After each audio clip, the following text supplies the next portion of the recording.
Hello' everyone, আজি আছে আমাৰ কলেজত ফেচাৰ্ছ আৰু সেইকাৰণে আমি কিজনীও আহি গ'লোঁ প্ৰগ্ৰেম চাবলৈ কলেজত। আচলতে ডিগ্ৰী পঢ়ি থকা সময়ত কলেজত ফেচাৰ্ছ বুলি ক'লে যিটো লগৰবোৰৰ লগত এনজয় থাকে, এনজয় হয়, সেইটো এনজয় বাৰু এতিয়া নাই। কিন্তু তথাপিও কলেজ ফেচাৰ্ছ বুলি ক'লেনো আমি অলপ এনজয় নকৰাকৈ কেনেকৈ থাকোঁ, কাৰণ আমাৰ কলেজত আমন্ত্ৰণ কৰি আনিছে আমাৰ সকলোৱে মৰমৰ কণ্ঠশিল্পী পাপৰি গগৈ বাক। আৰু এইফালে আমাৰ পাপৰি বাই গান গোৱা আৰম্ভ কৰিয়ে দিলে, গতিকে আমিনো ননচাকৈ কেনেকৈ থাকোঁ।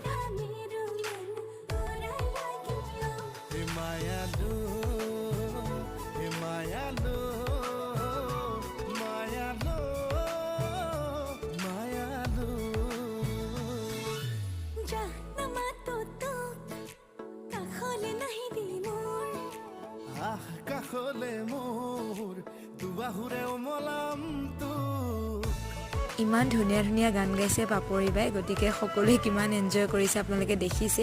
আৰু আজিলৈ ভিডিঅ'টো